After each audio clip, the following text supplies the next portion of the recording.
तो question number 15 start करते हैं, जो काफ़ी ज़्यादा एग्जाम पर्पज से इंपॉर्टेंट होता है, बोर्ड एग्जाम के लिए इंपॉर्टेंट होता है।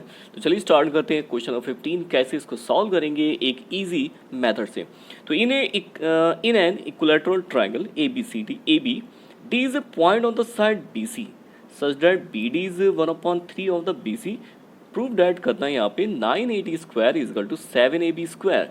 तो यहाँ पे एक ट्रायंगल बोला गया है, स्पेशली इक्विलेटरल है, जिसका नाम है ABC मैंने जिसको रिप्रेजेंट कर दिया है। साथ में यहाँ पे एक D पॉइंट है जो BC पे तो लाइक कर रहा है, लेकिन कहाँ पे लाइक कर रहा है, वो ऐसी जगह पे लाइक कर रहा है जहाँ पे जो BD की जो वैल्यू है वो 1/3 ऑफ द BC है। तो यानी कि 1/3 यानी काफ़ी करीब है B के पॉइंट D। तो ये मैंने D पॉइंट लिख दिया यहाँ पे, और BD लाइन भी ड्रॉ कर लेते हैं। ये पॉइंट D टिक करने के बाद अब मुझे यहाँ पे प्रूफ करना है कि AD square is equal to AB square. Square है आंसर में, इसका मतलब ये है कि पाइथागोरस के बिना आंसर नहीं आ सकता। लेकिन पाइथागोरस यहाँ लगाएं कैसे, यहाँ तो कोई राइट एंगल ट्रायंगल ही नहीं है। तो हम लोग यहाँ पे परपेंडिकुलर ड्रॉ कर लेते हैं। तो परपेंडिकुलर डाल देते हैं यहाँ पे A से,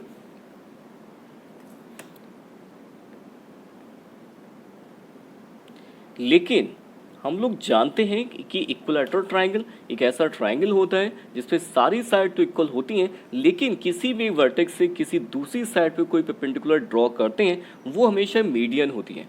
यानी मीडियन ही यानी कि एक ऐसी लाइन होती है जो परपेंडिकुलर भी होती है। इस ट्रायंगल में सिर्फ इक्विलेटरल ट्रायंगल में और आइसोसेलेस ट्रायंगल, सिर्फ दो ही ट्रायंगल ऐसे ट्रायंगल्स होते हैं जिसमें कोई आप परपेंडिकुलर ड्रॉ करते हैं तो वो बाइसेक्टर बी होता है बेस का। तो यानी कि जो BC लाइन है वो BC लाइन पे जो M होगा वो मिड पॉइंट होगा ऑफ द BC। तो चलिए स्टार्ट करते हैं, इसी से क्वेश्चन पूरा सॉल्व हो जाएगा। तो इसमें क्या करेंगे हम लोग, in triangle ABC AM is the perpendicular to BC and BM is equal to MC।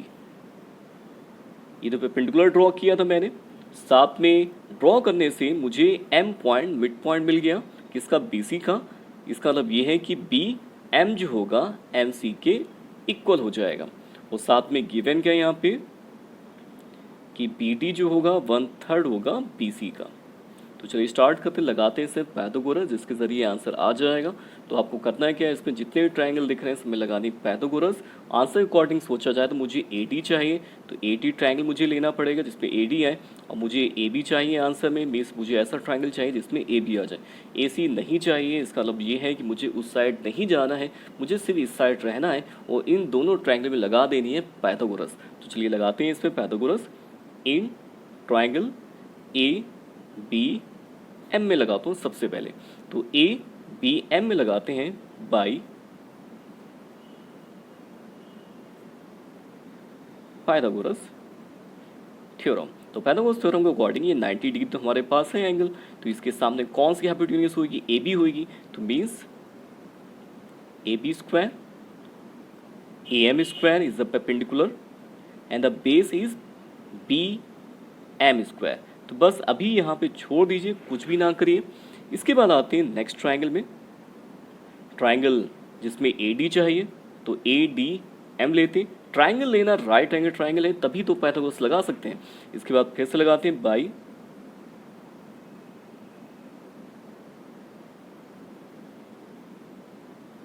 Pythagoras theorem. तो इसमें लगाते हैं ADM में, जिसमें AD जो होगा परपेंडिकुलर होगा मीन्स हाइपोटेनियस, AM होगा परपेंडिकुलर, AD होगा हाइपोटेनियस।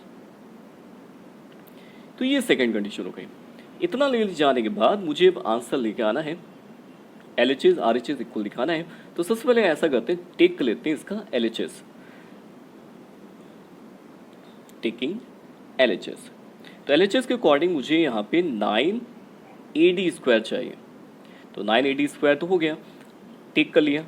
अब यहाँ पे AD की जो वैल्यू है वो आप पुट कर दीजिए। AD की वैल्यू कितनी है, AM square plus DM square, इसलिए 9 in bracket AM square DM square. यार कि काफ़ी ज़्यादा इंपॉर्टेंट क्वेश्चन है ये for the examination purpose, school purpose. अब ये चीज़ तो आ गई, मल्टीप्लाई कर देते हैं। इस साइड हमारा 980 स्क्वायर चल रहा है, इतना तो हो गया। अब आंसर मुझे ए एम नहीं चाहिए, मुझे डी एम नहीं चाहिए। चाहे डी एम तो बाद मान लेते हैं, बी सी पे है तो बी सी से कन्वर्ट हो सकता है, लेकिन मुझे ए एम नहीं चाहिए। तो ए एम को हटा देते हैं क्योंकि मुझे ए बी लाना है एल एच एस में। तो बाई वन से ए एम की वैल्यू निकाल लेते हैं।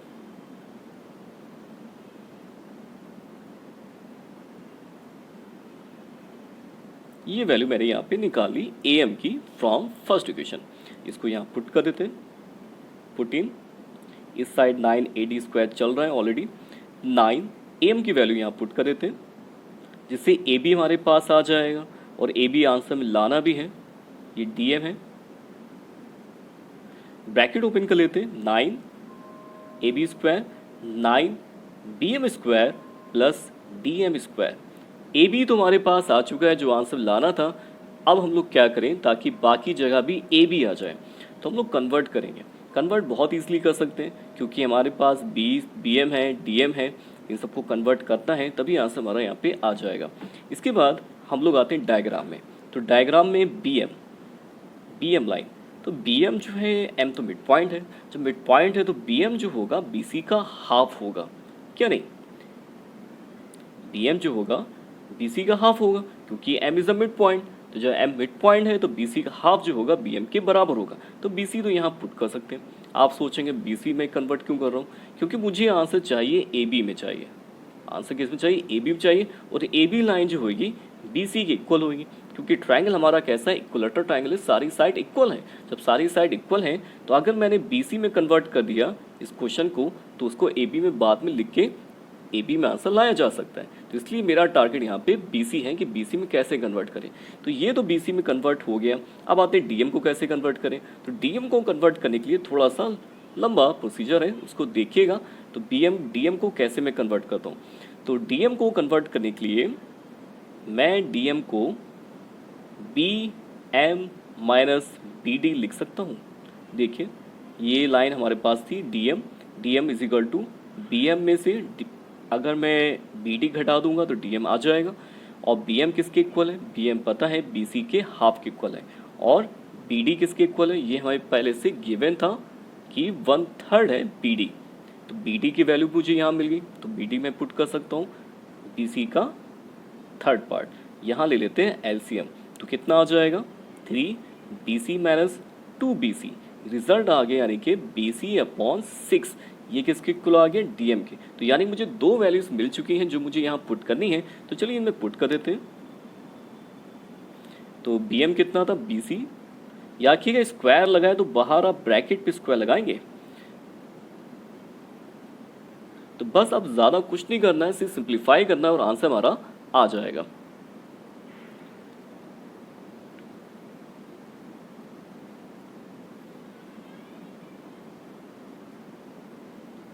क्वेश्चन बहुत ज़्यादा इंपॉर्टेंट है, ले लेते हैं एलसीएम। एग्ज़ाम में काफ़ी ज़्यादा पूछा जाता है क्वेश्चन एग्ज़ाम पर्पज़ से। तो मैंने यहाँ पे एलसीएम ले लिया है। कितना एलसीएम आ गया? 36 आ गया है। तो 9 से मुझे इंटू करनी पड़ेगी, तो मैं कल। तो वैसे अगर अब मैं यहाँ पे अगर 9 के अंदर मल्टीप्लाई ही ना करूँ तो ज़्यादा बेटर रहेगा। तो 9 के अंदर मल्टीप्लाई ना करिए, 9 बाहर कॉमन रखिए तो जल्दी आपका आंसर आ जाएगा। मीन्स ये 9 हटा दीजिए, कॉमन रखिए, ज़्यादा बेटर रहेगा, आपको लगाने में ज़्यादा इजी रहेगा। अब ये एल मैं हटा देता हूँ क्योंकि एलसीएम अब थोड़ा चेंज हो जाएगा।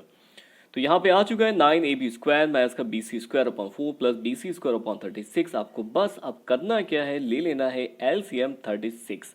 तो याद रखिएगा बी सी जो है ए बी के बराबर है, तो यानी ए बी बराबर बी सी। मैं बी सी जगह ए बी पुट कर देता हूँ क्योंकि इस पूरे में मुझे चाहिए सिर्फ ए बी चाहिए, बी सी चाहिए, ए बी चाहिए, तो इसलिए बी सी को चेंज कर लेता हूँ।